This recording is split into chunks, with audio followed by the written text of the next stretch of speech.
Bismillahirrahmanirrahim. Assalamu alaikum to all my dear students and future doctors. Hope you all are fine. Today we continue chapter number 11, Interphysics, Heat. And this is a one shot MD-CAT crash course.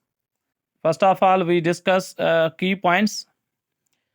Number first one, heat is a form of energy in transit. It is a form of energy associated with molecular motion and that can be transferred from a hot body to a cold body. Heat को measure करने के लिए हम इस्तेमाल करते हैं device that is called calorimeter. Calorimeter is a device used to measure the heat और specific heat capacity. Next point, calorimetry is a subject which is concerned with the measurement of the heat, its mode of heat transfer and the effect. The branch is known as calorimetry. In case of ideal gas, total energy is the internal energy, which is the only kinetic energy because the potential energy is zero. If we consider ideal gas, then there is only kinetic energy because potential energy is equal to zero. Then we define temperature. Temperature describes the degree of hotness or coldness of a body. It determines the direction of the flow of the heat. For an ideal gas, we define the temperature as the average translational kinetic energy of the molecules of the substance. Therefore, average translational kinetic energy is directly proportional to the absolute temperature. Absolute temperature is that temperature which is measured in the Kelvin. That is called absolute temperature. Now, scales of temperature. There are three scales of temperature. Number first one, Celsius scale, or it is called centigrade scale. Number second one, Fahrenheit scale, and third one is a Kelvin scale. Kelvin scale is also known as absolute scale of the temperature. Temperature is measured by the device known as thermometer. Every thermometer has two fixed points. One is called the melting point of ice, which is also called the freezing point of water, and second number is boiling point of the water, or it is called steam point. Now here you can see in the diagram, यहाँ पर हमने scales of temperature show की हैं. This is a Kelvin scale, here is a Celsius scale, and here is a Fahrenheit scale. There are two fixed points in the thermometer. This is called the upper fixed point and this is called the lower fixed point. Upper fixed point is also known as boiling point of water and lower fixed point is called melting point of ice. Now here you can see in the Kelvin scale, upper fixed point is 373.15 Kelvin, and in the Celsius upper fixed point is 100 degree centigrade, and in the Fahrenheit scale upper fixed point is a 212 degree Fahrenheit. Now here you can see in the lower fixed point in the Celsius scale is 0 degree centigrade.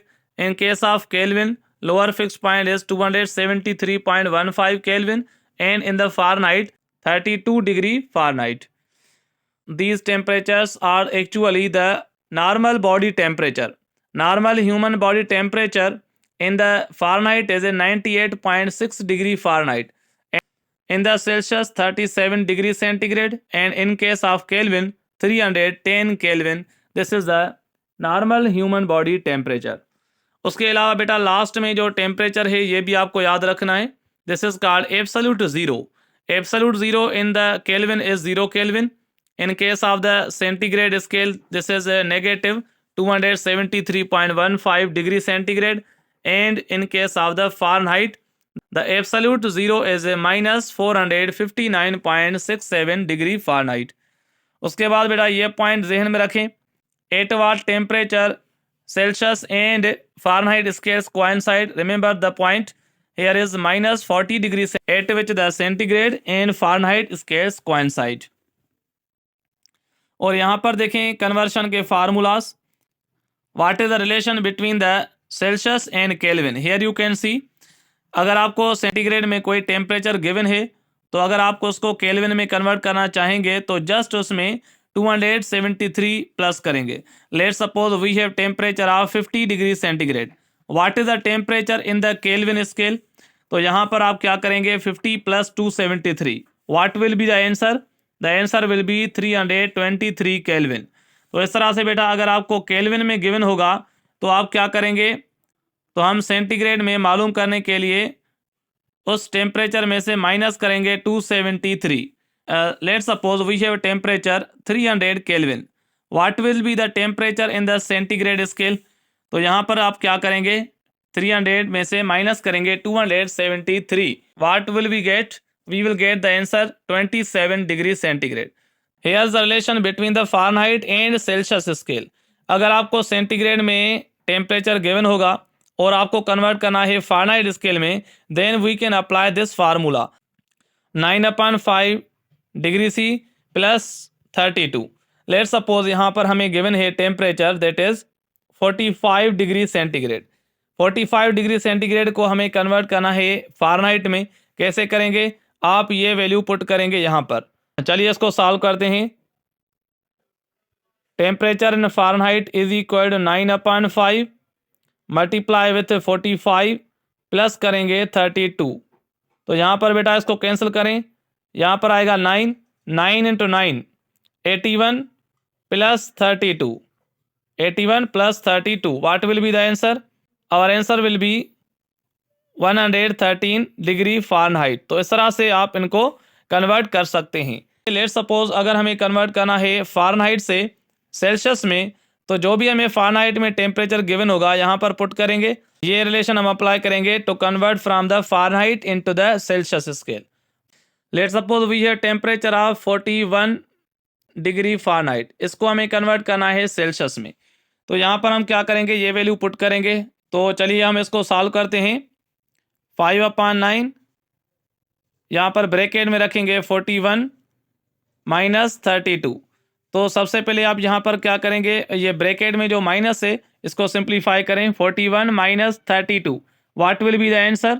We will get 9। तो यहाँ पर हम put करेंगे 9 और यहाँ पर इसको 9 से 9 कैंसिल करेंगे, we will get 5 degree centigrade. This is our answer. तो इस तरह से आपको ये फार्मूला अप्लाई करना है to convert from the Fahrenheit scale into the Celsius scale. Clear? तो ये कन्वर्शन के फार्मूलाज हैं, आप इनको अपनी कॉपी में नोट करें। Now we discuss about the thermal expansion.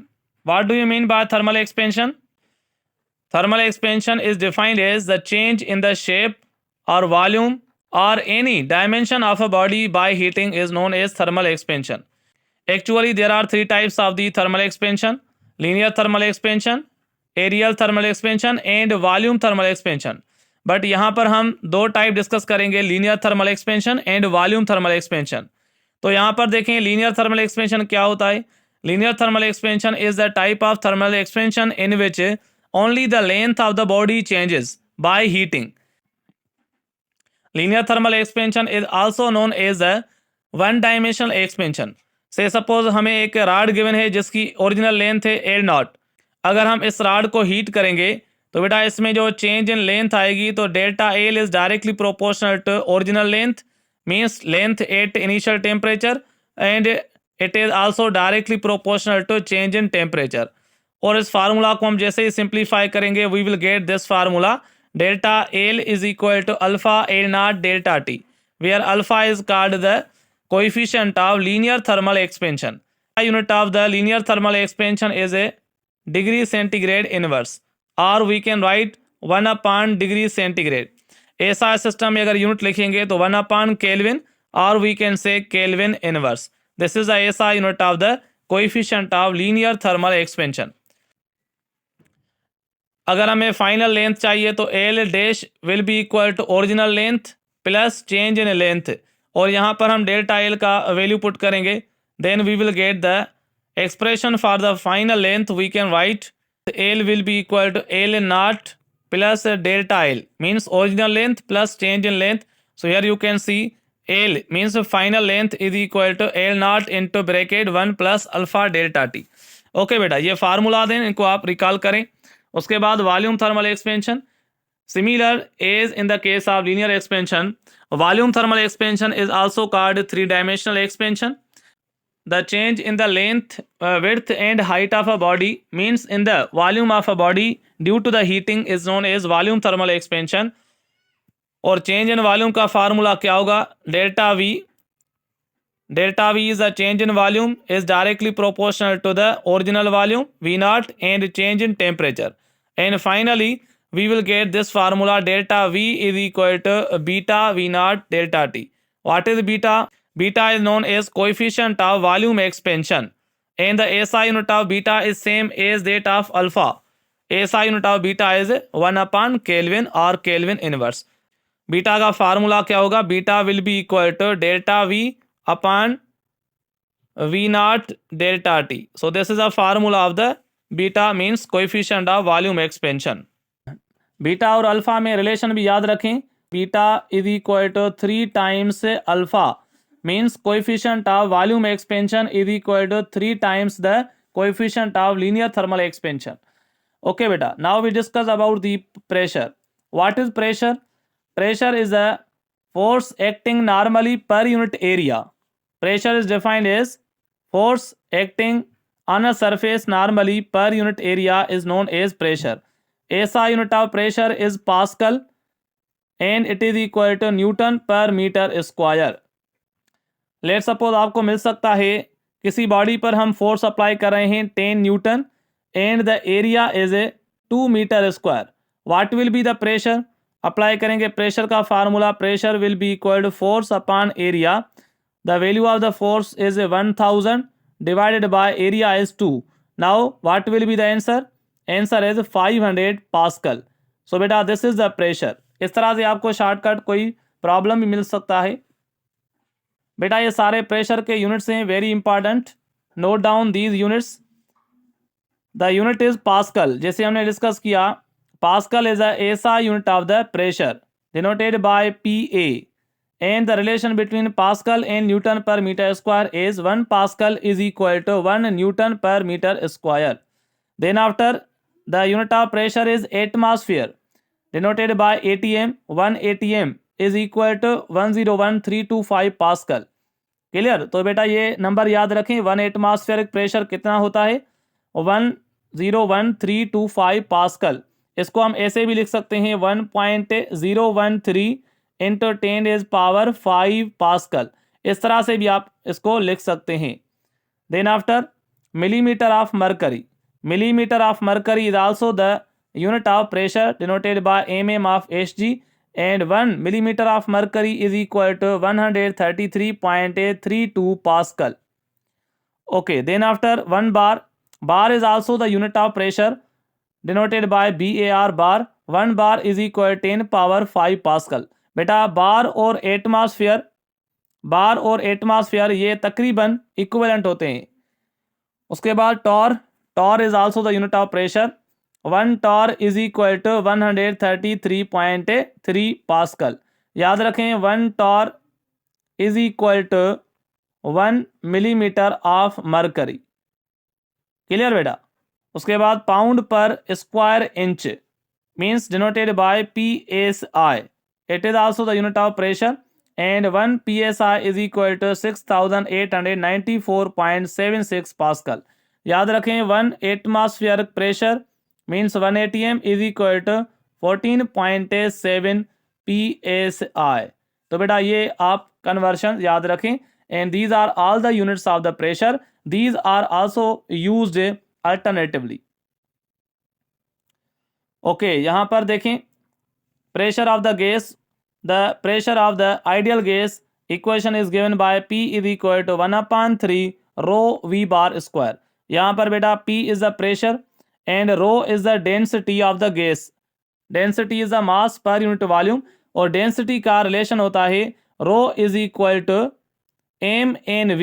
ये रिलेशन होता है density का, means we can write mNV is equal to mN upon V. m is the mass of the single molecule and n capital is the number of molecules divided by V means volume. So बेटा इसमें NV, what is NV? NV is the number of molecules per unit volume. N upon V is the number of molecules per unit volume. Okay, note the point. Square root of the average square velocity of the molecules of the gas is called root mean square velocity, which is denoted by VRMS. बेटा VRMS का formula क्या होता है in terms of pressure? You can remember this formula. VRMS is equal to under radical 3P upon rho. 3 is a constant number, P is the pressure and rho is the density. और यहाँ पर in terms of temperature formula, और इस formula को हम convert करेंगे in terms of temperature, then the formula will become under radical 3RT upon M.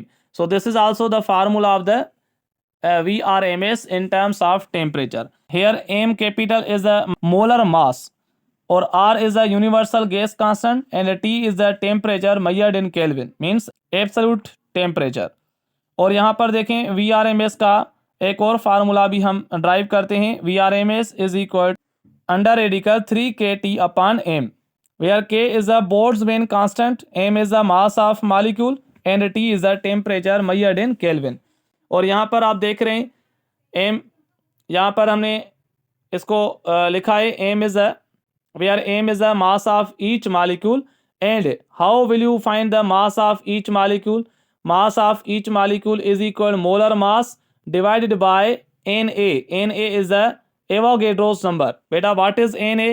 Na is the Avogadro's number, and it is equal to 6.02 into 10 is power 23 molecules or particles. Clear? This is the Avogadro's number. Now here M capital is the molar mass, K small is the Boltzmann constant. याद रखें K बराबर होता है R upon Na. Boltzmann constant is the ratio of the universal gas constant to the Avogadro's number, and its constant value is K is equal to 1.38 into 10 is power minus 23 joule per molecule per Kelvin, and T is the temperature which is measured in Kelvin. Okay, then after, as we all know, the average translational kinetic energy of the ideal gas is directly proportional to absolute temperature. And how will you find the average translational kinetic energy per molecule? This is a formula 3/2 kT. 3/2 kT is equal to average translational kinetic energy per molecule. यहाँ पर K क्या है? K is the Boltzmann constant and T is the absolute temperature. अगर हम find करना चाहते हैं average translational kinetic energy पर मोल ऑफ द आइडियल गैस, अगर हमें पर मोल के हिसाब से फाइंड करनी है तो फार्मूला हो जाएगा 3/2 RT. बेटा इस वैल्यू को, ये जो ऊपर फार्मूला हमने पढ़ा, अगर आप इसको मल्टीप्लाई करेंगे Na से, मीन्स एवोगैड्रो नंबर से, तो वो फार्मूला हो जाएगा एवरेज ट्रांसलेशनल काइनेटिक एनर्जी पर मोल. तो इसका फार्मूला हो जाएगा 3/2 RT, where R is a universal gas constant. तो बेटा ये फार्मूलाज हैं, इनको माइंड में रखें, और ये आपकी रिवीजन हो रही है, आप देख रहे हैं. These all are the formulas, you can recall them. Okay, now we are coming towards the gas laws. Number first one is a Boyle's law. Boyle's law is a relation between pressure and volume. Boyle's law को हम कैसे define करते हैं? This law states that for a fixed mass of the gas, the volume of the gas is inversely proportional to the pressure, keeping the temperature as constant. और इसका formula क्या होता है? P1 V1 is equal to P2 V2 for two states. Otherwise हम यहाँ पर क्या लिखते हैं? बॉयस लॉ का formula PV is equal to constant, means product of pressure and volume is always constant if the temperature and mass of the gas is constant. और इसकी explanation, here you can see at constant temperature as pressure increases the volume decreases. यानी pressure और volume के बीच में inverse relation होता है अगर टेम्परेचर कांस्टेंट होता है. Okay, second law is the Charles law. Charles law is the relation between the absolute temperature and volume. We define the Charles law as for a fixed mass of the gas and keeping the pressure is constant, volume of the gas is directly proportional to the absolute temperature. और यहाँ पर बेटा इसका formula V is directly proportional to T. We can write V/T is equal to constant, means the ratio of the volume to the absolute temperature is always constant. For two states we can write V1/T1 is equal to V2/T2. और हम इसको ऐसे भी explain कर सकते हैं, at constant pressure as volume increases the temperature also increases. यानी volume and temperature के बीच में डायरेक्ट रिलेशन है, where the pressure is kept constant. Okay, next law is the Gay-Lussac law. Gay-Lussac law is the relation between pressure and temperature and other parameters like volume and mass are as constant. So this law states that for a fixed mass of the gas, pressure is directly proportional to the absolute temperature, keeping the volume of the container is constant. अगर हम volume को constant रखें तो pressure और temperature के बीच में direct relation मिलेगा। और यहाँ पर यह फार्मूला देखें, टू स्टेट्स के लिए हम लिख सकते हैं P1/T1 is equal to P2/T2। We can also explain it at constant volume. As pressure increases, the temperature increases. अगर वॉल्यूम कांस्टेंट है तो अगर हम प्रेशर इंक्रीज करेंगे तो बेटा टेम्परेचर भी इंक्रीज होगा। Okay, this is called Gay-Lussac's law. Then after, combined gas law. Combined gas law is actually the combination of the Boyle's law, Charles law, and Avogadro's law. And this law can be generally written as PV is equal to nRT. So for two states, we can write P1 V1/T1 is equal to P2 V2/T2. And generally we can write it PV/T is equal to constant. So this is called general gas law. Okay, then ideal gas law. Here is the equation which is called the ideal gas equation, or it is also called the equation of the state. And here PV is equal to nRT, where P is the pressure, V is the volume, N is the number of moles, and R is the universal gas constant, and T is the absolute temperature. What is the value of R in SI system? 8.314 joule per mole per Kelvin. So this is the value of universal gas constant. And in the last बेटा ये relation भी आप याद रखें, PV is equal to nKT, where P is the pressure, V is the volume, N capital is the number of molecules. याद रखें, capital N is the number of molecules, and K is the Boltzmann constant, and T is the absolute temperature. ये एक और formula है, Pm is equal to rho RT, where P is the pressure, M capital is the molar mass, rho is the density of the gas, R is the universal gas constant, and T is the absolute temperature. Pm is equal to rho RT. तो बेटा ये सब formulas हैं, ये gas law से ही related है। Okay बेटा, now we define heat capacity and specific heat capacity. Heat capacity denoted by capital C. It is defined as the amount of heat required by any substance to raise its temperature by 1 Kelvin is known as heat capacity or thermal capacity.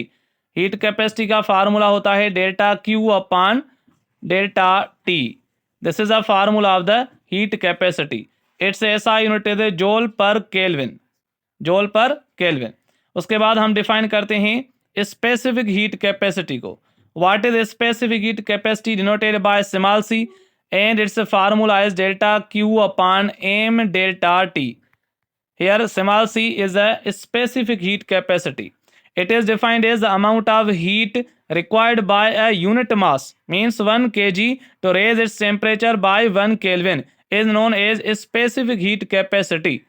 The formula of the specific heat capacity is written here. C is equal delta Q/m delta T, और इसका SI unit क्या होगा? Joule पर kg per kelvin.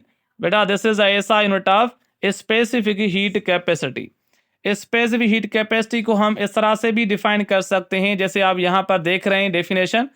Heat capacity per unit mass is called specific heat capacity.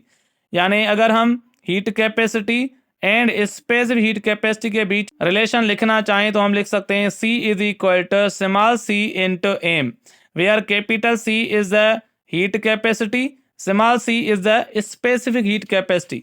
और बेटा इस formula से हम लिख सकते हैं small c means specific heat capacity is equal to capital C means heat capacity per unit mass. So this is also the definition of specific heat capacity. Okay, then after product of specific heat capacity and molecular weight is called molar specific heat. अगर हम molecular weight को और specific heat capacity को multiply करें तो इनकी product को कहा जाता है मोलर स्पेसिफिक हीट. यहाँ पर C denotes molar specific heat. इसकी एक और डेफिनेशन है, it is defined as the amount of heat required by 1 mole of the gas to raise its temperature by 1 kelvin is known as molar specific heat. और इसका हम formula क्या लिख सकते हैं, delta Q is equal to n C delta T. N is the number of moles and C is a molar specific heat and delta T is a change in temperature and delta Q is the amount of heat supplied। और यहाँ से हम बेटा इसका formula क्या लिख सकते हैं, C is equal to means molar specific heat capacity is equal to delta Q upon N delta T। इसका यूनिट यहाँ से निकालें, डेल्टा Q का यूनिट होता है जोल, N is a moles, so here we can write mole and Kelvin. So joule per mole per Kelvin is a SI unit of the molar specific heat. Clear? यहाँ पर आप ये formula देख रहे हैं, C is equal delta Q upon M delta T. तो ये formula बेटा किसका है, this is a formula of the specific heat capacity because here is a mass. अगर हम एम की जगह एन रखेंगे यानी मास की जगह हम मोल्स रखेंगे तो ये हो जाएगी molar specific heat. Clear? For isothermal process delta T is equal to 0। हम डिस्कस करते हैं प्रोसेस। आइसोथर्मल प्रोसेस क्या होता है, the process in which temperature remains constant और we can write delta T is equal to 0।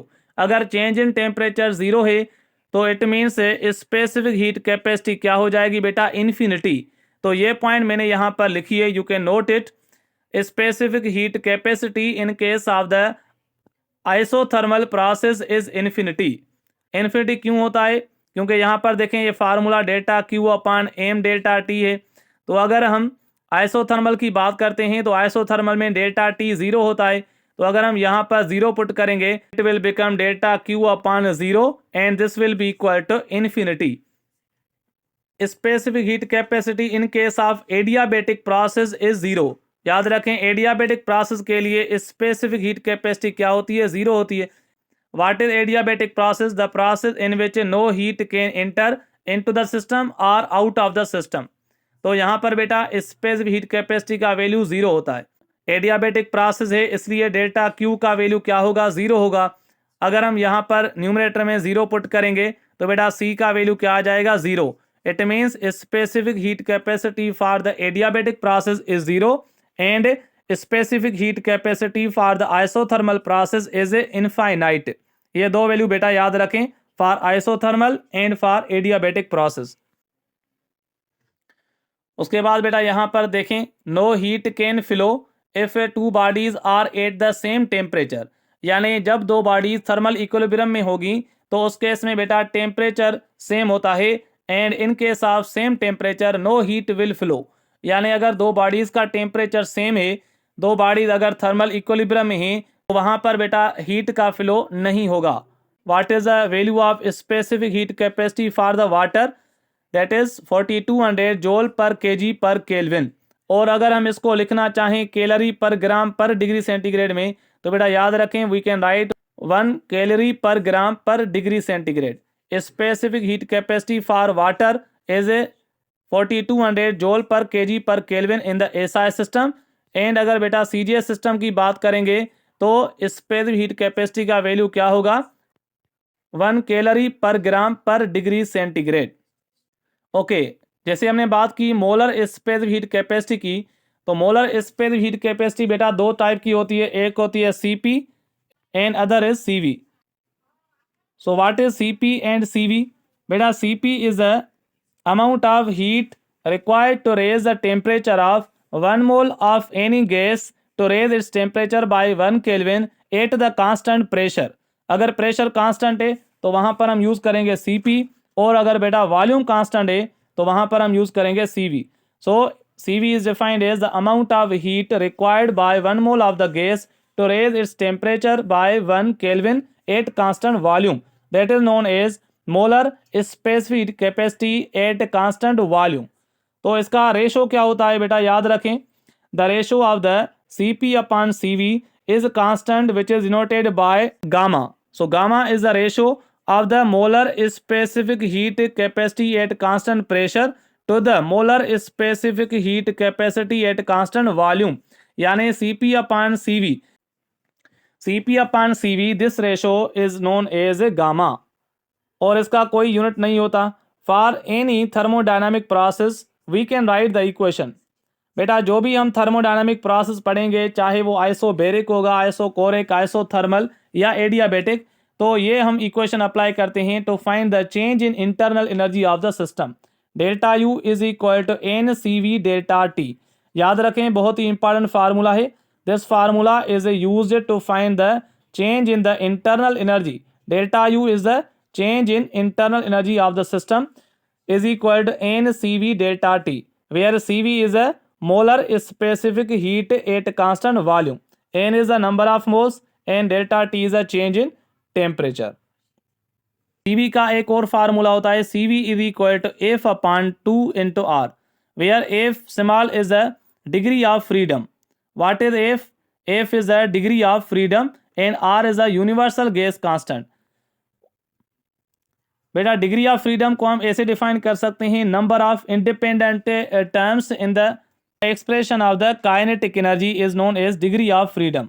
यहाँ पर आप डिग्री ऑफ फ्रीडम का वैल्यू याद रखें, मोनो एटॉमिक के लिए, डायटॉमिक, पॉली एटॉमिक के लिए क्या होता है। और यह सीवी का जो फार्मूला है, C V is equal to F/2 into R, ये फार्मूला आप माइंड में रखें बेटा।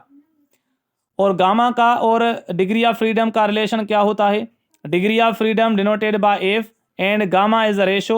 So the relation of the gamma and F is gamma is equal to 1 plus 2 upon F.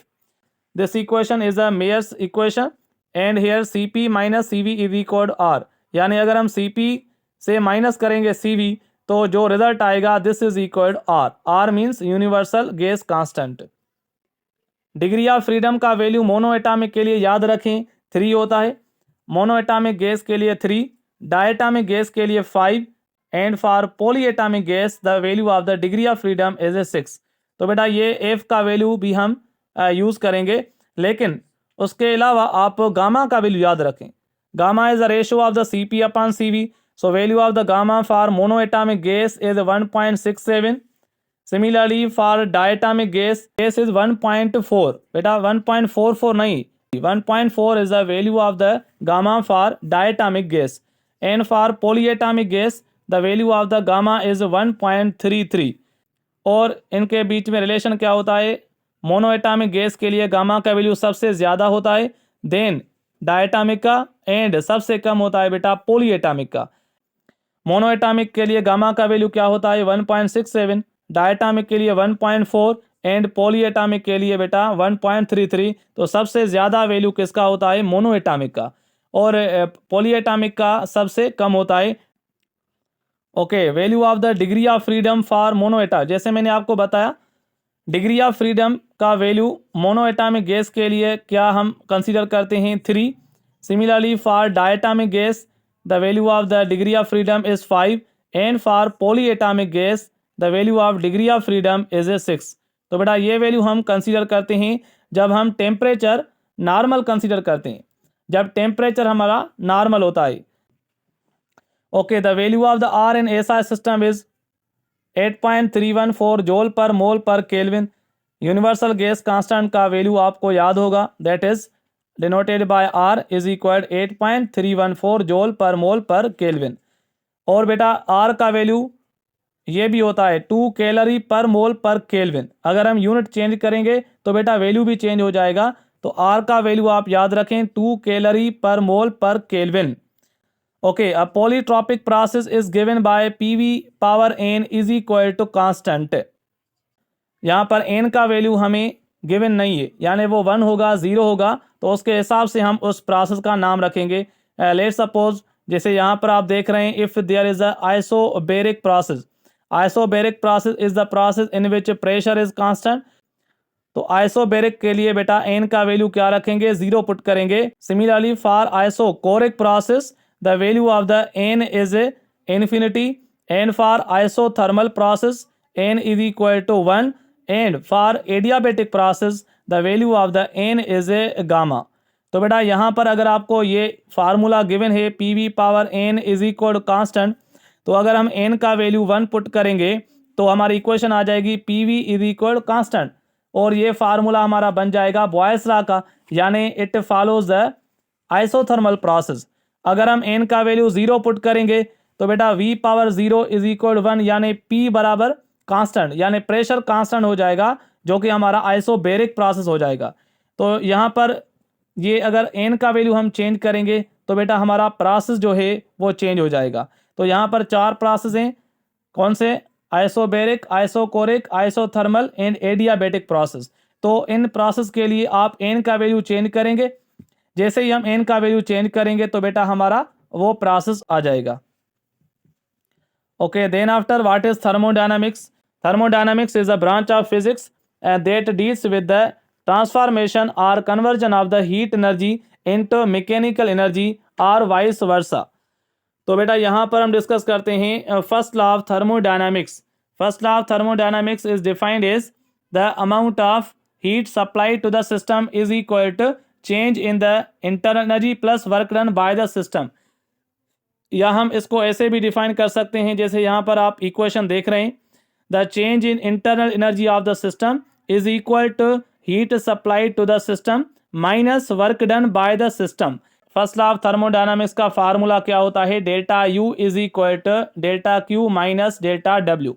इस फार्मूला को आप ऐसे भी लिख सकते हैं, delta Q is equal to delta U plus delta W, where delta Q is the amount of heat supplied to the system, delta U is the change in internal energy and delta W is the work done by the system. तो बेटा यहाँ पर कुछ sign conventions आप याद रखें कि अगर हम हीट सप्लाई करें सिस्टम को, if the heat is supplied to the system its value is considered to be positive.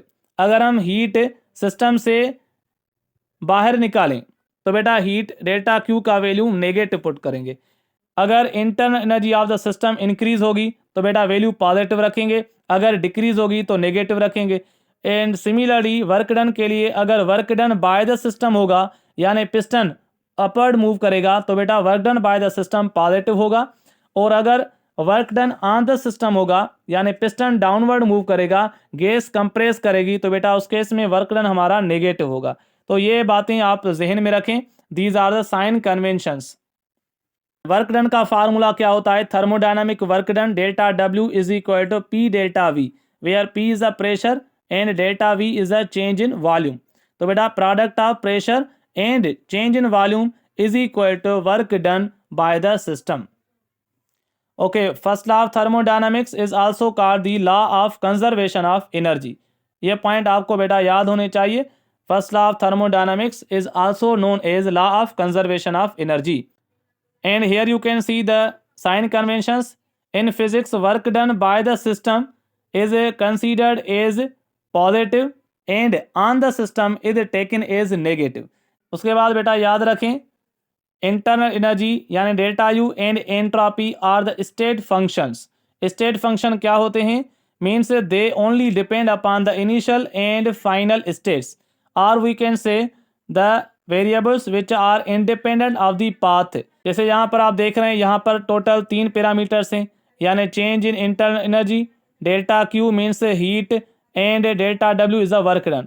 तो बेटा याद रखें, heat and work these are not the state functions, यानी heat and work they depend upon the path, that's why these are not the state functions. और बेटा यहाँ पर जो इंटरनल एनर्जी है यही सिर्फ स्टेट फंक्शन है, internal energy is the state function. Similarly जैसे हमने बात की entropy, enthalpy, pressure, volume, these are all the state functions. Heat and work are not the state functions. Okay, in a cyclic process or if the system is isolated and no external work is done on the system, अगर system हमारा isolated है और इस पर कोई भी external work नहीं हो रहा या फिर साइक्लिक प्रोसेस है, तो बेटा उस केस में चेंज इन इंटर एनर्जी 0 होती है। याद रखें, delta U is equal to 0 in case of cyclic process. Cyclic process में चेंज इन इंटर एनर्जी क्या होती है? 0 होती है। And area under the PV curve is equal to work done. जैसे हमने यहाँ पर ये फार्मूला पढ़ा, delta W is equal to P delta V. अगर हम प्रेशर और वॉल्यूम का डायग्राम बनाएं पीवी ग्राफ, तो बेटा पीवी ग्राफ के अंडर जो भी एरिया होती है this is equal to work done. The area under the pressure volume graph is equal to work done. In clockwise cycle work done is positive and in anti-clockwise it is negative. तो बेटा यहाँ पर अगर आपको कोई curve given है, let suppose आपको कोई कर्व गिवन है प्रेशर और वॉल्यूम की, और यहाँ पर जो साइकिल है it is anti clockwise, anti clockwise है तो वर्क डन हमारा नेगेटिव होगा। अगर साइकिल क्लॉकवाइज है, अगर साइकिल क्लॉकवाइज है तो बेटा यहाँ पर वर्क डन हमारा पॉजिटिव होगा। क्लियर? तो आपको डायग्राम में देखना है, अगर साइकिल एंटी क्लॉकवाइज गिवन है तो work done, total work done negative होगा, अगर साइकिल क्लॉकवाइज होगी तो वर्क डन पॉजिटिव होगा। क्लियर बेटा? ये की पॉइंट्स हैं, आप इनको अपनी कॉपी में जरूर नोट करें। Now we define second law of thermodynamics. Second law of thermodynamics is described by two statements. Number first one is a Kelvin statement and other one is a Clausius statement. First statement is the Kelvin statement, which is about the heat engine, and it states that it is impossible to construct any heat engine without having a cold body. Kelvin statement को हम कैसे define कर सकते हैं? It is impossible to devise a heat engine without having a cold body, or it is also defined as there is no any heat engine that has the efficiency of 100%. और यहाँ पर बेटा जो दूसरी statement है that is a Clausius statement, and Clausius statement is about the refrigerator, and it states that it is impossible to cause the heat to flow from the cold body to the hot body without expenditure of the external work. तो बेटा ये दोनों statement है, and this is the second law of thermodynamics. उसके बाद अगर हम define करें what is heat engine, heat engine is a device that converts heat energy into mechanical energy. The device is known as heat engine. Then after refrigerator, a refrigerator is a machine that uses electrical energy to make the heat flow from cold body to the hot body. बेटा अगर हम देखें heat कहाँ से कहाँ flow करती है naturally, तो heat always flows from hot body to cold body. This is the natural direction of the heat. अगर हम हीट को कोल्ड बॉडी से हॉट बॉडी की तरफ मूव करवाना चाहते हैं तो बेटा हमें एक्सटर्नल सोर्स अप्लाई करना पड़ेगा, यानी हम इस्तेमाल करेंगे रेफ्रिजरेटर। तो रेफ्रिजरेटर क्या करता है? It flows the heat from the cold body to the hot body by use of the external work और electrical energy. Now the efficiency of the Carnot engine. Efficiency of Carnot engine is maximum but not 100%. Carnot engine is a hypothetical engine that was introduced by the scientist Sadi Carnot. He was mechanical engineer and its efficiency is maximum but not the 100%. याद रखें इसकी efficiency maximum होती है सब heat engine से, and it is a IC engine, means it is the internal combustion engine. जिस engine में हम पिस्टन सिलेंडर डिवाइस यूज करेंगे यानी सिस्टम यूज करेंगे तो बेटा उस इंजन को कहा जाता है IC engine, means internal combustion engine, and steam engine is the external combustion engine. बेटा efficiency का फार्मूला क्या होता है? Efficiency is defined as the output work W divided by input heat supplied. Input heat. Efficiency of Carnot engine is defined as the ratio of output work to the input heat supplied. तो बेटा इसका formula होगा W/Q1. W is the work done output divided by Q1 means input heat, और work done का formula क्या होता है? Q1 minus Q2. Q1 is the heat of reservoir and Q2 is the heat of the sink. तो बेटा Q1 से Q2 minus करेंगे तो बेटा हमें वर्क मिलेगा। अगर हम इसको अलग अलग डिवाइड करें तो बेटा इसका ये फार्मूला हो जाता है 1 minus Q2/Q1 into 100%. इसको हम 100 से मल्टीप्लाई करेंगे to express into the percentage, where Q1 is the heat of the source at high temperature and Q2 is the heat of the sink or cold body at the low temperature. इस formula को बेटा हम अगर compare करें heat को temperature के साथ तो Q2/Q1 is equal T2/T1. Q2 is the heat of the sink or cold body and T2 is the temperature of the sink or cold body. Similarly, Q1 is the heat of the hot body or source and T1 is the temperature of the hot body. So the formula of the efficiency in terms of temperature will be 1 minus T2 upon T1 into 100%. तो बेटा ये formulas आप mind में रखें, उसके बाद हम question solve करेंगे। अगर हम एप्लीकेशंस ऑफ थर्मोडायनामिक्स की बात करें, so there are 4 applications, there are 4 processes. Number first one is isobaric process.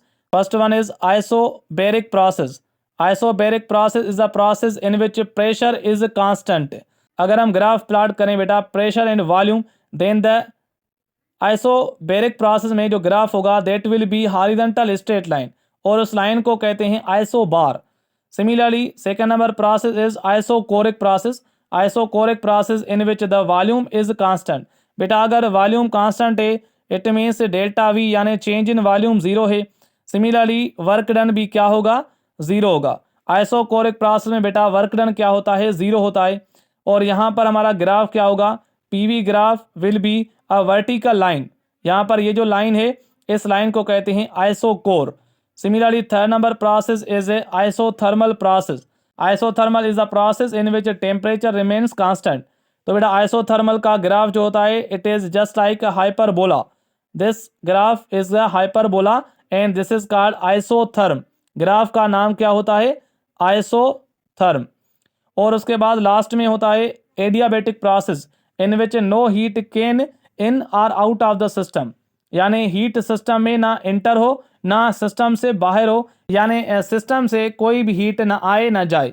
तो उस केस में बेटा यहाँ पर जो ग्राफ बनेगा that will B similarly like the hyperbola, but ये ग्राफ थोड़ा सा नीचे ज़्यादा होगा, इसका स्लोप ज़्यादा होगा। तो बेटा ये ग्राफ जो है this is the adiabatic process. हमने इन चारों प्रोसेस को एक ही डायग्राम में शो किया है। You can see here this is a isobaric process, this is isochoric and this one is a isothermal process, this is a adiabatic process. बेटा याद रखें ये अहम सवाल आता है कि किस केस में वर्क डन सबसे ज़्यादा होता है। तो याद रखें अगर आपको एक्सपेंशन की केस गिवन है, means if the gas is expanding, तो उस केस में बेटा वॉल्यूम इंक्रीज होगा और यहाँ पर हमारा सबसे ज़्यादा जो वर्क डन होगा वो आइसोबैरिक प्रोसेस में होगा। यानी जिस ग्राफ में एरिया सबसे ज़्यादा होगी, एरिया अंडर द कर्व जिस ग्राफ में हमें सबसे ज़्यादा मिलेगी, तो बेटा उस केस में वर्क डन सबसे ज़्यादा होगा। तो एक्सपेंशन की हम बात कर रहे हैं, सबसे पहले हम एक्सपेंशन की बात कर रहे हैं, तो वर्क डन सबसे ज़्यादा होगा आइसोबैरिक प्रोसेस में। एंड सेकंड हमारा वर्क डन ज़्यादा होगा आइसोथर्मल में। थर्ड नंबर बेटा एडियाबैटिक में वर्क डन ज़्यादा होगा। आइसोकोरिक प्रोसेस में वर्क डन क्या होता है, ज़ीरो होता है। तो यहाँ पर सबसे ज़्यादा वर्क डन किस में होगा, आइसोबैरिक प्रोसेस में, उसके बाद आइसोथर्मल में और उसके बाद एडियाबैटिक में। क्लियर। अगर हम बात करें बेटा याद रखें, अगर हम बात करें कंप्रेशन की, तो बेटा याद रखें हम यहाँ पर डायग्राम बनाएंगे प्रेशर वॉल्यूम ग्राफ का, और हम देखेंगे लेट सपोज यहाँ से कोई गैस कंप्रेस कर रहे हैं हम, एक यहाँ पर प्रोसेस होता है इसको कहेंगे isobaric. Second number in this is the isothermal and this one is the adiabatic and this one is the isochoric. तो बेटा यहाँ पर चार जो ग्राफ हैं इनको आपको आइडेंटिफाई करना है। यानी ये जो फर्स्ट नंबर है this is the isobaric, number second one is isothermal, number third one is adiabatic and number fourth one is isochoric. तो बेटा ये जो चार ग्राफ्स हैं इसमें आप मुझे बताएं सबसे ज़्यादा एरिया किस में हमें मिल रही है। तो सबसे ज़्यादा जो एरिया है वो बेटा एडियाबैटिक प्रोसेस में है। एडियाबैटिक प्रोसेस की एरिया सबसे ज़्यादा होगी, तो यहाँ पर वर्क डन भी एडियाबैटिक प्रोसेस का सबसे ज़्यादा होगा। सबसे ज़्यादा वर्क डन एडियाबैटिक प्रोसेस का होगा, उसके बाद आइसोथर्मल का, उसके बाद वर्क डन होगा आइसोबैरिक का, और आइसोकोरिक का वर्क डन बेटा ज़ीरो होगा। तो यहाँ पर देखना है कि कंप्रेशन हो रही है या एक्सपेंशन हो रही है। तो अगर गैस एक्सपांड हो रही है तो हमें उसके हिसाब से जवाब देना है, अगर गैस कंप्रेस हो रही है तो बेटा उसके हिसाब से हम ऑप्शन को टिक करेंगे। Is that clear. तो यहाँ पर हमने कंप्लीट चैप्टर बेटा रिवाइज कर लिया है with formula and concepts with key points. You can also recall the chapter, and now we are going to solve the problems. Okay beta, now we discuss some MCQs. Number 25, If 5 kg water at 50 degrees centigrade is mixed with unknown substance of mass 10 kg whose specific heat capacity is one-fourth of the water, if their final temperature becomes 40 degrees centigrade, then find the initial temperature of the unknown liquid. यहाँ पर हम apply करेंगे law of mixing. Law of mixing, also called the law of heat exchange. This law states that when two bodies at different temperatures are brought in thermal contact, then the heat will flow from hot body to cold body, and a hot body will lose the heat and cold body will gain the heat until they will come at the same temperature. Now here we can write the heat lost by the hot body is equal to heat gained by the cold body. The formula of the heat is given by Cm delta T. So here for body A we can write CA into delta TA. This is equal to CB into MB into delta TB. इस formula के अंदर आप देख रहे हैं CA means specific heat capacity for the a body and MA is the mass of the A body. Delta T is a change in temperature for A body. Here we are considering A body as a hot body and B body as a cold body. So here we can write delta T is equal to TA minus T. So the formula will be equal to CA into MA, and here we can write delta T means change in temperature. This is equal to TA minus T. Here we are considering A body as a hot body is equal to CB into MB into यहाँ पर लिखेंगे T minus TB, यानी high temperature minus low temperature. Here T is the final temperature which will be more than the temperature of the B body, and here is the temperature of the A body which is greater than the final equilibrium temperature. So बेटा ये formula हम यहाँ पर apply करेंगे to solve this type of problem. So here you can see यहाँ पर हमें given है mass of the A body means MA is 5 kg, temperature of the A body is 50 degrees centigrade, and it is mixed with an unknown substance whose mass MB is 10 kg, and its specific heat capacity is one-fourth the specific heat capacity of the water, and the final temperature means T is equal to 40 degrees centigrade, and we have to find the initial temperature of the unknown liquid. So in formula we write here, as we know the formula, here is the formula MA into specific heat capacity of the A body, and here we can write TA minus T is equal to MB mass of the B body and CB and T minus TB. So beta this is a formula. Here we put the values. Mass of A body is 5 kg and specific heat capacity of the A body.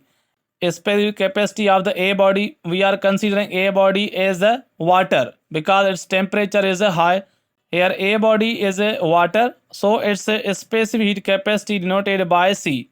And here we can write TA means temperature of the water, that is a 50 degrees centigrade, minus temperature of the mixture is a 40 degrees centigrade, is equal to mass of the B body is a 10 kg. Mass of B body is 10 kg and specific heat capacity of that unknown liquid is a one-fourth of the specific heat capacity of the water. So here we can write C upon 4 because C is a specific heat capacity of the water and the specific heat capacity of the liquid is one-fourth. So we can write C upon 4. So here temperature of the mixture is a 40 degrees centigrade minus temperature of the B body, that is a to be determined. अब हम इस equation को solve करेंगे. सो बेटा यहाँ पर देखें C यहाँ पर कैंसिल हो जाएगा दोनों तरफ से, एंड ईयर 5 इंटू यहाँ पर 2 5 द 10, तो यहाँ पर बचेगा 50 minus 40. Here the result will be 10 is equal to, यहाँ पर देखें बेटा 1, यहाँ से हम कैंसिल करेंगे 1/2 बचेगा और यहाँ पर 40 माइनस TB. क्लियर. अब यहाँ पर 2 को शिफ्ट करेंगे left hand side, it will become 20. So it will become 20 is equal to 40 minus TB। अब यहाँ पर क्या करेंगे, TB यानी टेम्परेचर ऑफ बी बॉडी को लेफ्ट हैंड साइड पर लेके आएंगे और 20 जो है वो राइट साइड शिफ्ट करेंगे। It will become TB is equal to 40 minus 20। So the answer will be 20 degree centigrade. So बेटा the temperature of the unknown liquid will be 20 degree centigrade. So here option A is the correct one. इस तरह से आपको solve करना है।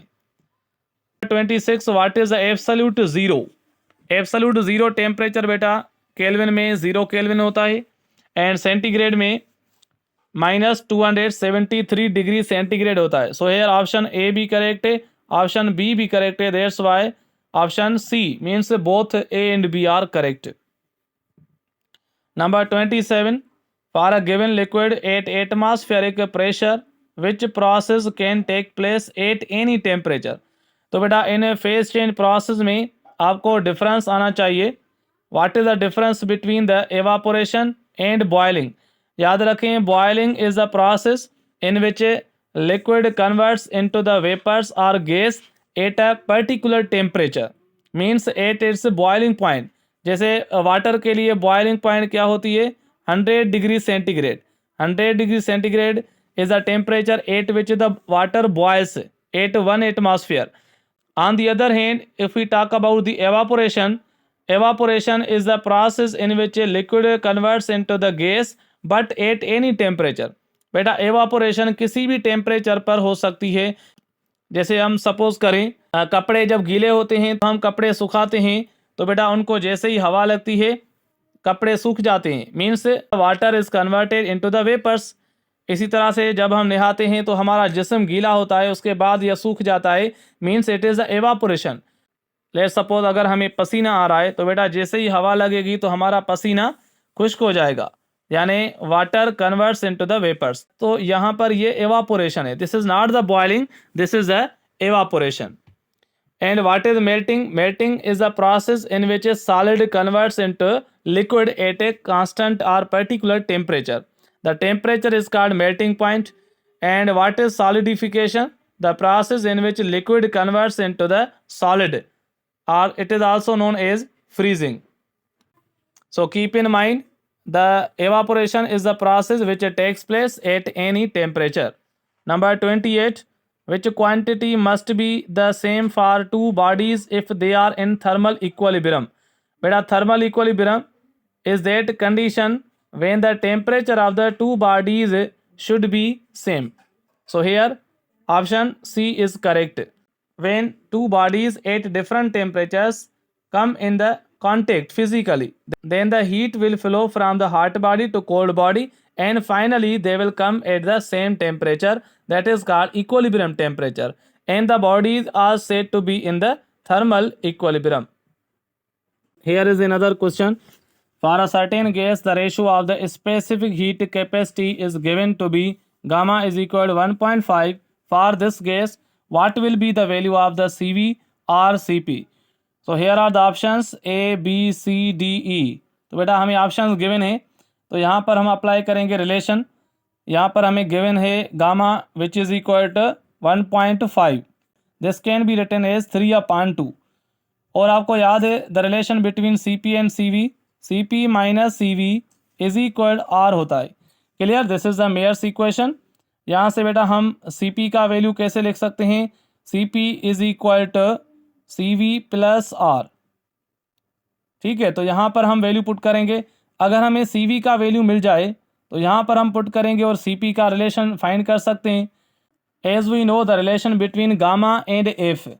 सो हमने पढ़ा gamma is equal 1 + 2/f। यहाँ से हम F का वैल्यू फाइंड आउट करेंगे। So putting the values, gamma is equal 3/2 is equal to 1 + 2/f।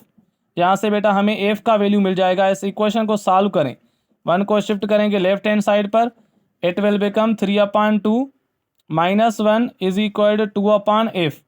3/2 - 1 it will be 1/2। This is equal to 2/f।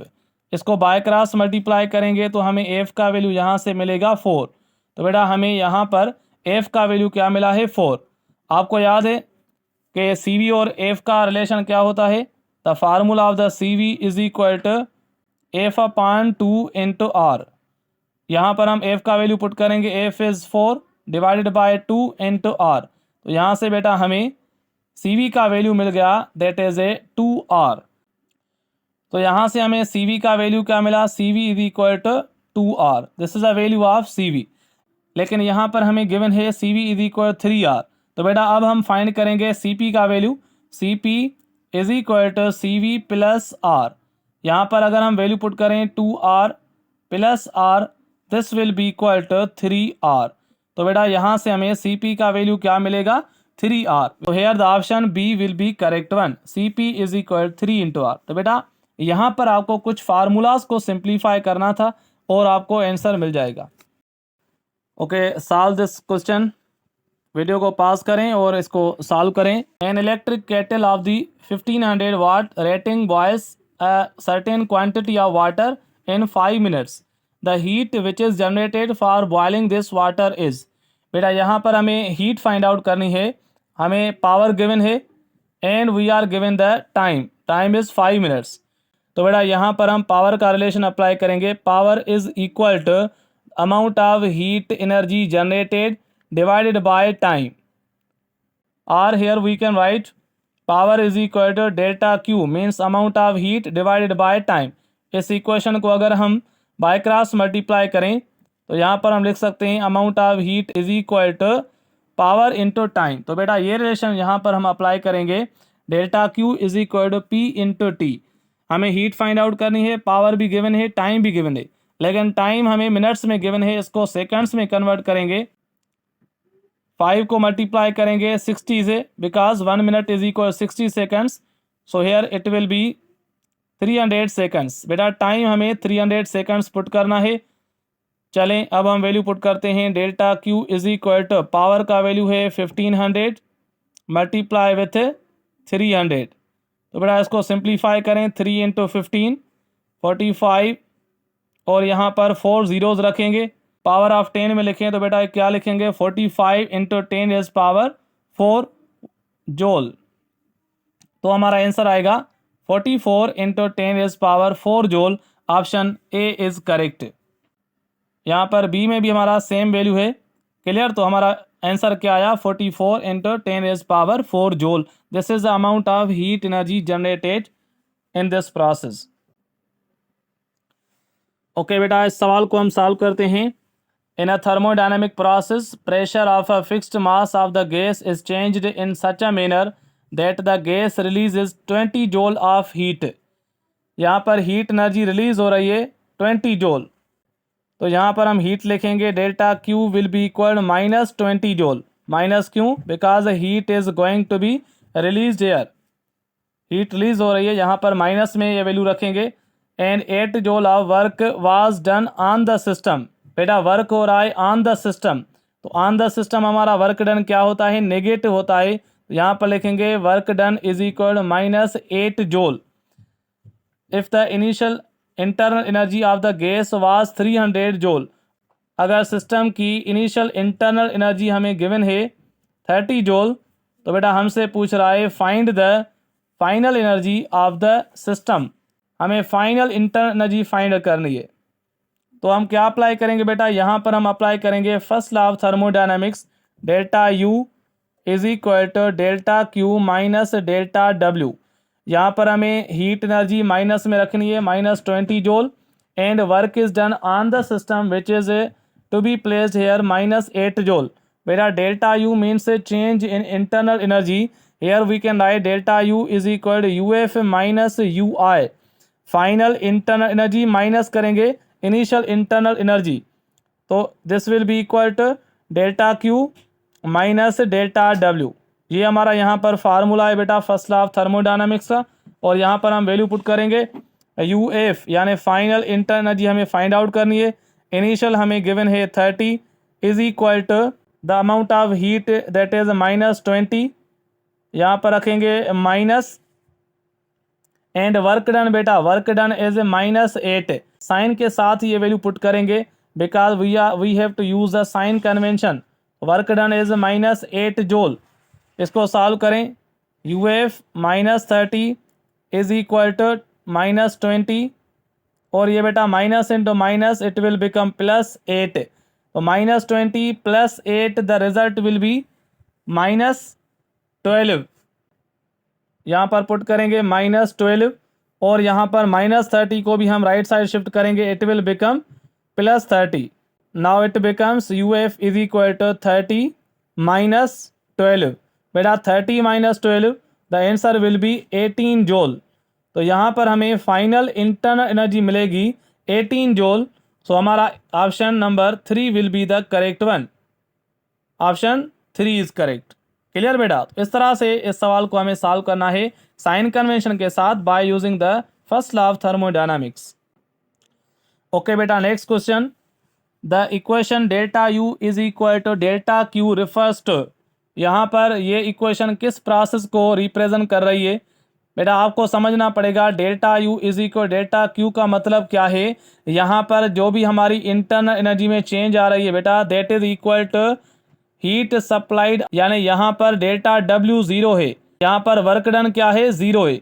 If we apply the first law of thermodynamics, you all know that delta U is equal delta Q minus delta W। अगर work done 0 है बेटा तो हमारा कौन सा process होगा? Here it will be isochoric process. बेटा remember that if delta U is equal delta Q and work done is equal to 0, then this is the isochoric process. Option C is correct. Okay beta, now we solve further some MCQs. Number 10th one, transformation of heat energy into mechanical energy is studied in.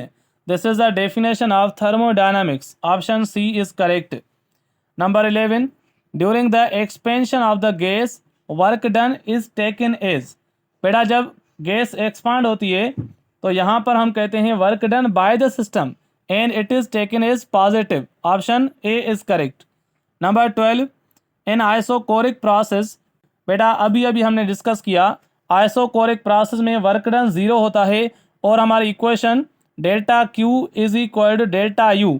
This equation is satisfied here because if we apply the first law of thermodynamics we can write delta Q is equal to delta U plus delta W।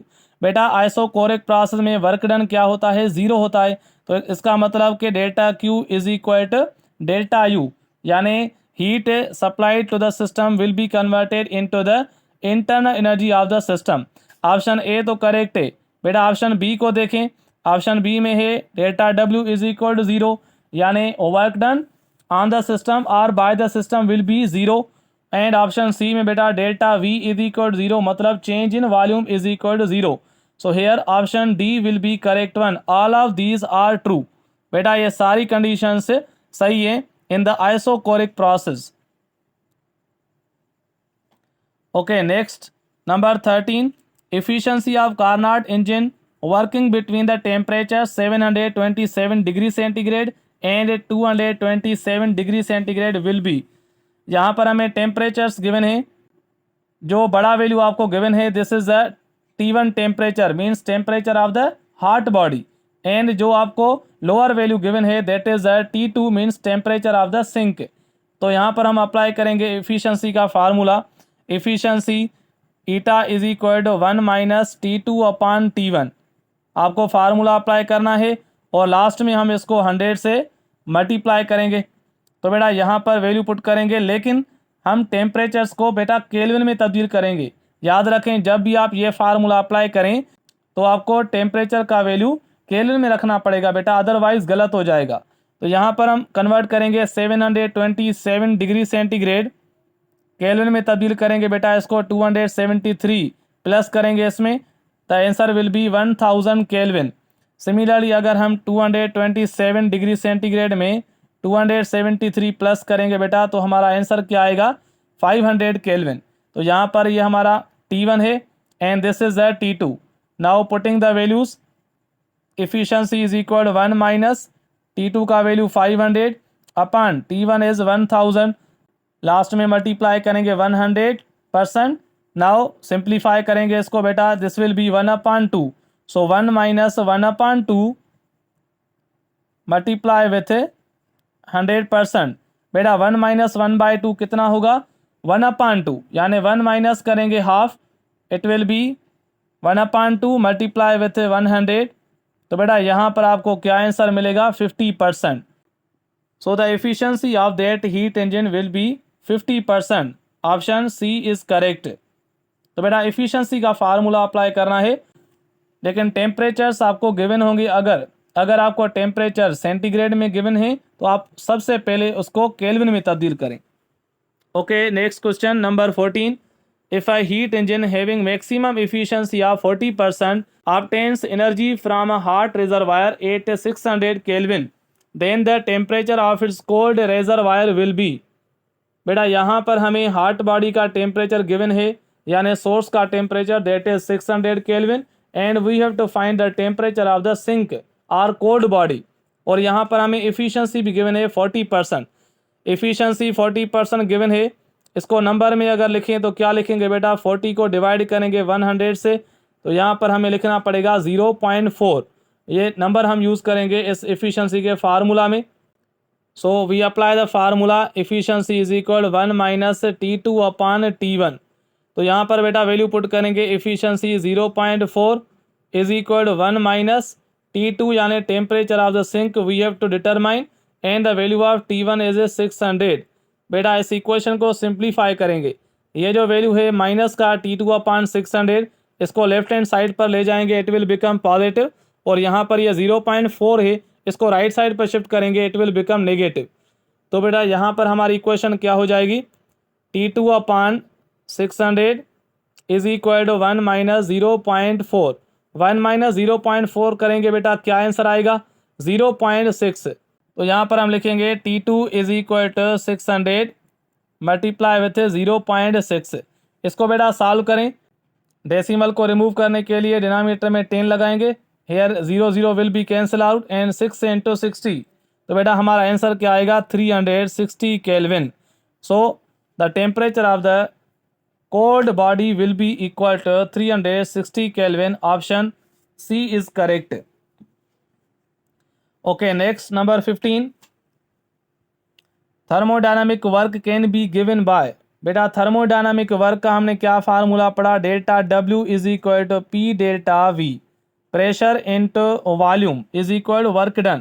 So here option C is correct.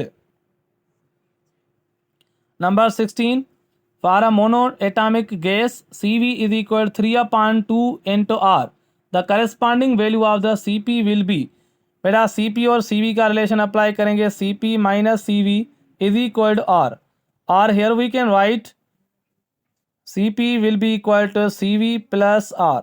यहाँ पर हमें CV का value given है that is 3/2R।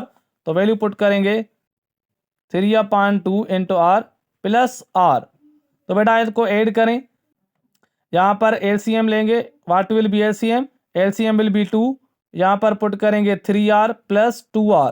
तो बेटा 3R plus 2R it will B 5R/2। तो बेटा हमें क्या आंसर मिलेगा? CP का 5R/2 is our answer. Option D is correct. 5R/2। Clear बेटा? तो अब हम मजीद कुछ MCQ सॉल्व करेंगे।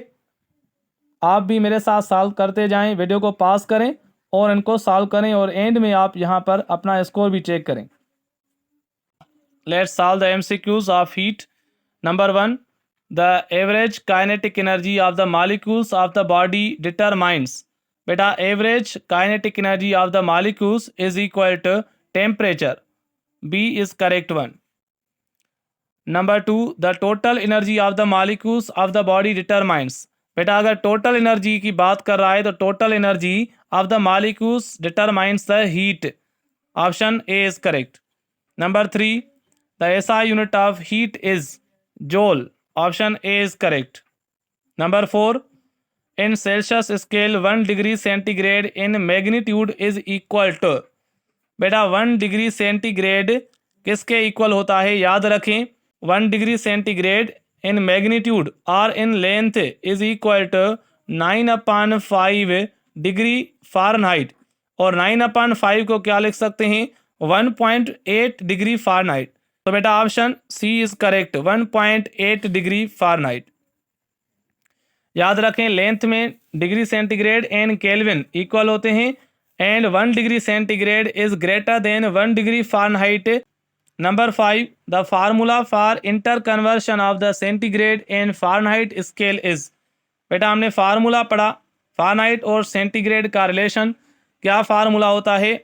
हम लिख सकते हैं degree centigrade is equal to 5/9 into bracket degree F minus 32। This is a formula. अब इस फार्मूला को बेटा रीअरेंज करें तो आपको कौन सा फार्मूला यहाँ पर मिलेगा? I think you will get option B is correct. बेटा यहाँ पर F माइनस 32 और यहाँ पर डिवाइड करें 9 and this is equal to C/5। तो बेटा ये फार्मूला हमारा सही फार्मूला है। Here option B is correct. Okay number 6 the coefficient of linear expansion is equal to. बेटा अल्फा का फार्मूला बताना है। Alpha is equal to delta L upon L delta T। आपको फार्मूला याद है अल्फा का फार्मूला क्या होगा? Change in length upon original length per degree rise in temperature. This is a formula of the alpha means coefficient of linear expansion. यहाँ पर ए लिखा हुआ है, बेसिकली ये डेल्टा है, बेसिकली ये ए नहीं है, यहाँ पर ये डेल्टा है। तो फार्मूला क्या होगा? Delta L upon L delta T। बेटा ए नहीं यूज करना, ए की जगह आप डेल्टा सपोज करें। So here option B will be correct one. Number 7 the coefficient of volume expansion is equal to. Coefficient of volume expansion का फार्मूला, बीटा का formula हम लिख सकते हैं delta V upon V delta T। तो बेटा ये फार्मूला देखें किस ऑप्शन में है? तो here option B will be correct one. बेटा यहाँ पर ए नहीं है बल्कि ये एक्चुअली डेल्टा है। तो फार्मूला क्या होगा? Beta will be equal to delta V upon V delta T। Option B is correct. Number 8 unit of coefficient of linear expansion और वॉल्यूम एक्सपेंशन इज। बेटा ऐसा unit of alpha and beta is same, that is kelvin inverse. Option B is correct. Number 9 linear expansion occurs in. बेटा linear expansion mostly solids में होती है। Option A is correct because solids can only expand in one dimension. Liquids का बेटा volume consider किया जाता है, इसलिए लिक्विड्स में वॉल्यूम थर्मल एक्सपेंशन होती है, याद रखें। Number 10 the relation between coefficient of linear expansion and volume expansion is given by. Beta and alpha के बीच में बेटा रिलेशन क्या होता है? Beta is equal to 3 alpha. यहाँ हम इसको लिख सकते हैं alpha is equal to 1/3 into beta. तो यहाँ पर ये हमारा रिलेशन बेटा सही है, alpha is equal to 1/3 beta. तो यहाँ पर ऑप्शन बी करेक्ट है, लेकिन बीटा जो है वो बेटा न्यूमरेटर में होगा। बीटा किस में है? न्यूमरेटर। इसको लिखेंगे alpha is equal to 1/3 beta. Clear. Number 11 pressure P is inversely proportional to volume of a given mass of a gas provided that its temperature is constant. This is called, beta this is a definition of Boyle's law. Option B is correct. Number 12 volume of given mass of the gas is directly proportional to absolute temperature of the gas provided pressure is kept constant. This is the definition of Charles law. Option A is correct. Number 13 the value of universal gas constant is। बेटा are का value क्या होता है? 8.314। Unit का भी ख्याल करें, जोल पर मोल पर केल्विन होता है बेटा। तो बेटा ऑप्शन हमारा बी भी सही है और ऑप्शन सी भी सही है। ये दोनों ऑप्शन बेटा करेक्ट हैं। इसमें कुछ प्रिंटिंग मिस्टेक्स हैं बट आपको मैं सही जवाब बता रहा हूँ, आप भी बेटा ध्यान से इनको सॉल्व करें। Number 14 the temperature at which all the gases become liquid is called। बेटा this is a definition of absolute zero। option C is correct। number 15 in the formula PV is equal to nRT where n denotes, बेटा in this equation n denotes the number of moles। option B is correct। ये general gas equation है, आपको पता है PV is equal to nRT। P is the pressure, V is the volume, n is the number of moles। R is the universal gas constant, and T is the temperature. Number 16. The average translational kinetic energy of the molecules of the gas at absolute temperature T is. बेटा what is the formula of average translational kinetic energy? याद है तो easily आप बताएंगे 3/2 kT. Option B is correct. Number 17. The root mean square velocity of the gas molecule in a container can be calculated by. VRMS का formula बेटा क्या होता है? Under radical 3kT/m. VRMS का फार्मूला हमने क्या पढ़ा इन terms of temperature? Under radical 3kT/m, where K is the Boltzmann constant, T is the temperature, and m is the mass of one molecule. So here beta option B is correct. Number 18. The universal gas constant per molecule. बेटा यहाँ पर question में थोड़ी mistake है. Question होना चाहिए the ratio of the universal gas constant पर एवागेड्रोस number, यानी ratio of the universal gas constant divided by Avogadro number. This is called Boltzmann constant. ये बेटा हमने ऑलरेडी लेक्चर में पढ़ा है. K इज इक्वल R/Na होता है, यानी this ratio which is called Boltzmann constant is equal to the ratio of the universal gas constant to the Avogadro's number. तो यहाँ पर भी बेटा थोड़ी मिस्टेक है, इसको करेक्ट करें और यहाँ पर हमारा ऑप्शन नंबर बी करेक्ट होगा. Number 19. The value of Boltzmann constant is. Boltzmann constant का वैल्यू क्या होता है? 1.38 into 10⁻⁻23 joule per kelvin. Option C is correct. Number 20. If a molecule with momentum mvx strikes a wall and rebounds, then the change in momentum will be. बेटा याद रखें, अगर late suppose यहाँ पर कोई मॉलिक्यूल है जिसका मास है m and it is moving towards the negative x-axis with velocity vx and its velocity is -vx. तो बेटा जब ये ट्रेवल करेगा लेफ्ट हैंड साइड और यहाँ पर किसी सरफेस के साथ अगर ये टकराएगा और यहाँ पर इसका कोलिजन होगा तो बेटा इसकी वेलोसिटी क्या हो जाएगी? Positive vx. तो इसका change in momentum delta p क्या होगा? It will B final momentum minus initial momentum. तो बेटा मोमेंटम क्या होता है? Momentum is equal mass into velocity. तो यहाँ पर हम लिखेंगे final momentum will B mvx और माइनस करेंगे initial momentum is -mvx because the particle was going towards left hand side. तो यहाँ पर बेटा इसको सिंप्लीफाई करें mvx minus minus plus mvx. तो दोनों को हम ऐड करेंगे. The change in momentum will be equal to 2 times mvx. तो बेटा यहाँ पर चेंज इन मोमेंटम का वैल्यू होगा 2 mvx. Option A is correct. Number 21. The quantity of heat required to raise the temperature of a body by unit degree is called. This is a definition of the heat capacity. बेटा option B is correct. Number 22. The quantity of heat required to raise the temperature of a unit mass of the substance by unit degree is called specific heat. बेटा option A is correct. याद रखें दोनों definition में थोड़ा difference है. Number 23. The unit of heat capacity. Heat capacity का बेटा unit होता है जूल पर केल्विन भी होता है and joule per degree centigrade भी होता है. So here option C is correct both. अगर ऐसा यूनिट की बात करता तो हम ऑप्शन ए टिक करते. यहाँ पर बेटा यूनिट पूछ रहा है तो ये दोनों ही यूनिट होते हैं हीट कैपेसिटी के. Number 24. The unit of specific heat capacity is. Option A joule पर केजी पर केल्विन. ऑप्शन ए बिल्कुल सही है. ऑप्शन बी देखें बेटा जूल पर केजी पर डिग्री सेंटीग्रेड. तो बेटा बी ऑप्शन बी सही है. यहाँ पर भी हमारा ऑप्शन सी होगा both A and B. Number 25. The amount of heat required to raise the temperature of 1 mole of the substance by unit degree is called molar specific heat. Option C is correct. 26. The unit of molar specific heat is. बताएं बेटा क्या unit होगा? Joule पर mole per kelvin.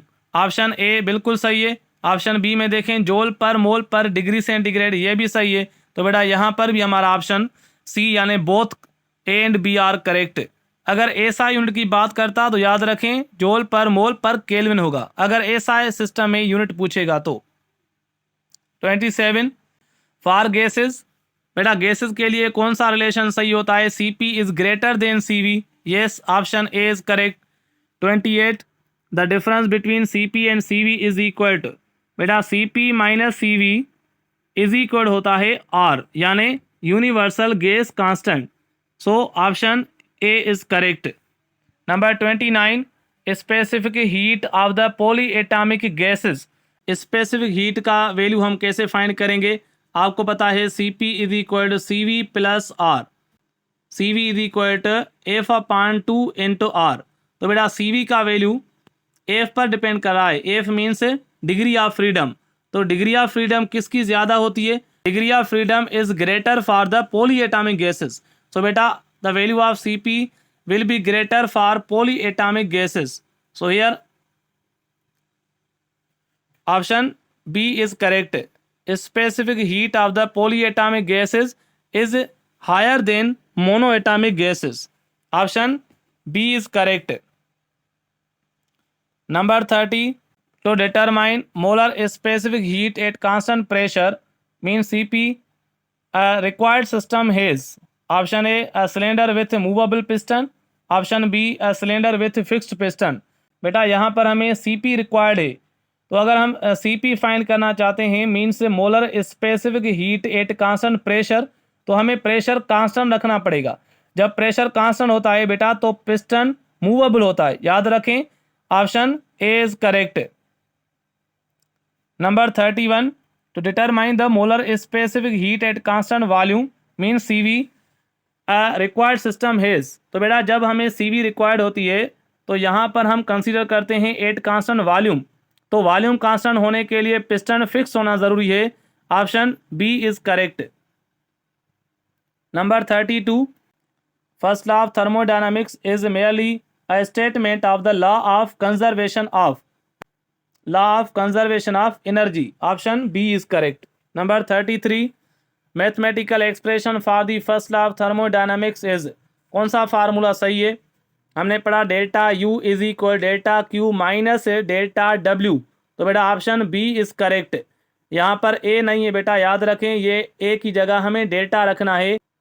Formula will be delta U is equal to delta Q minus delta W. This is the equation of first law of thermodynamics. Option B is correct. Number 34, the system in which a transformation of neither matter nor energy takes place is called isolated system. Option C is correct. बेटा याद रखें, isolated system में ना mass change होता है ना energy. और close system में, अगर हम क्लोज सिस्टम की बात करें, क्लोज सिस्टम में मास सेम रहता है, एनर्जी चेंज होती है। और ओपन सिस्टम में बेटा दोनों ही चेंज होते हैं, यानी matter and energy are allowed to change. Number 35, when work is done by the system, then in physics we consider it is positive work done. बेटा option A is correct. Number 36, when work is done on the system, then it is taken as negative. Physics में बेटा work done by the system positive होता है and on the system negative. Okay, number 37, in an isothermal process the internal energy of the system. बेटा याद रखें, isothermal process में temperature constant रहता है, सिमिलरली इंटरनल एनर्जी भी कांस्टेंट रहती है, यानी डेल्टा यू ज़ीरो होती है। Delta U means change in internal energy is zero in the isothermal process. Option C is correct. Number 38, the maximum work done can be measured in the process. Maximum work done बेटा किस process में होता है? अब यहाँ पर हमें given नहीं है कि यहाँ पर एक्सपेंशन है या कंप्रेशन है, तो यहाँ पर हम सपोज करते हैं expansion. So maximum work done is done in the isobaric process. बेटा ऑप्शन ए इज करेक्ट। यहाँ पर हमने कंसीडर किया है expansion means work done by the system, तो आइसोबैरिक में बेटा वर्क डन सबसे ज़्यादा होता है in case of expansion. Number 39, first law of thermodynamics when applied to an adiabatic process then it becomes. बेटा एडियाबैटिक प्रोसेस में फर्स्ट लॉ ऑफ थर्मोडायनामिक्स का फार्मूला क्या हो जाता है? आपको याद है, फर्स्ट लॉ ऑफ थर्मोडायनामिक्स अगर हम अप्लाई करेंगे delta Q is equal to delta W plus delta U। तो बेटा एडियाबेटिक प्रोसेस में डेल्टा Q ज़ीरो होता है, मतलब change in heat is zero. तो यहाँ पर अगर हम ज़ीरो पुट करेंगे तो बेटा यहाँ पर हमें इक्वेशन क्या मिलेगी? So here option C is correct. Delta W is equal to minus delta U। Number 40, for an isobaric process, isobaric means at constant pressure. तो बेटा कांस्टेंट प्रेशर के लिए हम इक्वेशन अप्लाई करते हैं। अगर हम वर्क डन का फार्मूला अप्लाई करें तो लिखेंगे P इंटू डेल्टा वी। लेकिन यहाँ पर देखें ऑप्शन सी में बेटा delta W is equal P delta U लिखा हुआ है। क्लियर? तो हमें चाहिए P delta V। Option number D is correct. Number 41, for an isochoric process, बेटा आइसोकोरिक प्रोसेस में वॉल्यूम कांस्टेंट होता है। That's why the work done will also be equal to 0. So option A is correct. Delta W is equal to 0. No work is done in isochoric process. Number 42.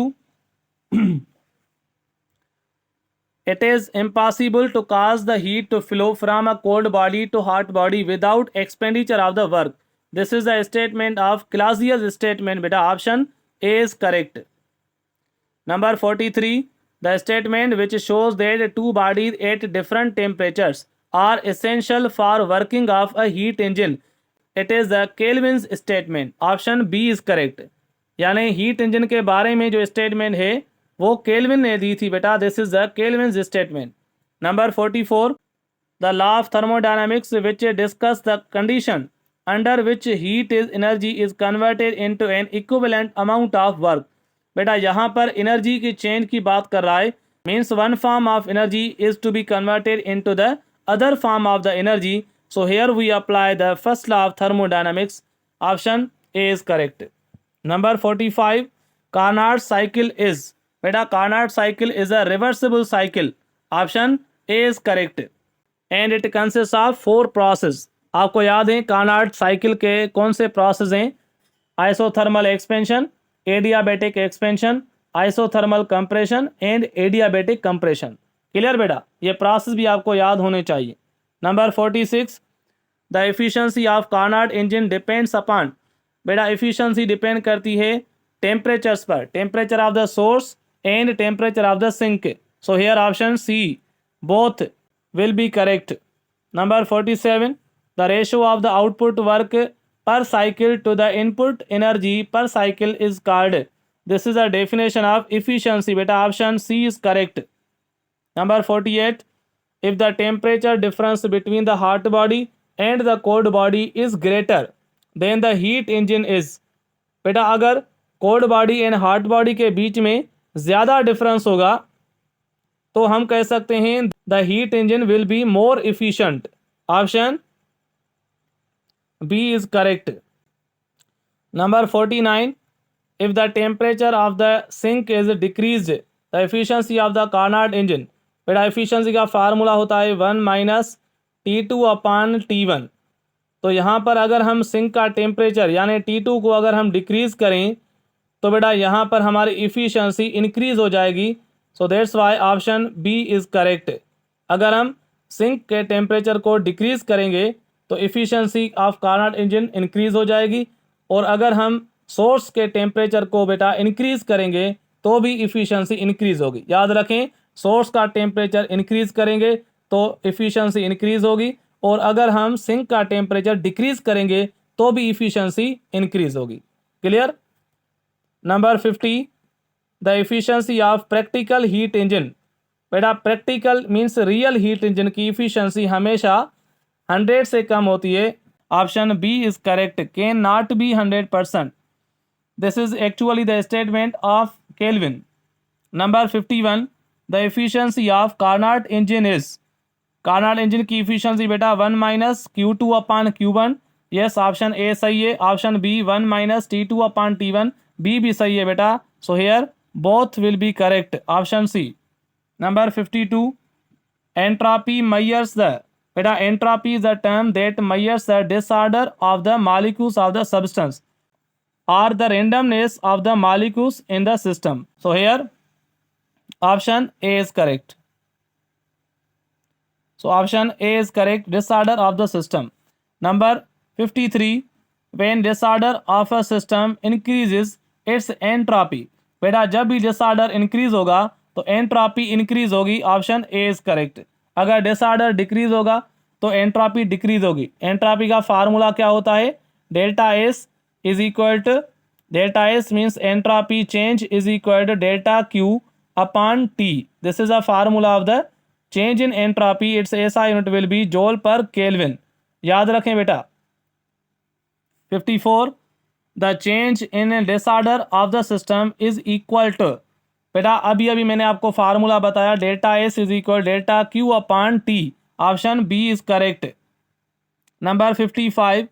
Entropy change remains constant in. बेटा यहाँ पर अगर हम देखें formula में, if delta Q become zero then it will be adiabatic process. Adiabatic process में change in entropy बेटा zero होती है, because delta Q is zero. If delta Q is equal 0, then it will be the adiabatic process. So in adiabatic process, the change in entropy will be 0, or we can say entropy remains constant. Number 56. Total entropy change during any reversible cycle is. बेटा total entropy change during any reversible cycle 0 होती है. Option A is correct. आपको याद है entropy is a state function. So delta S in a complete cycle will be equal to 0 because it is a state function.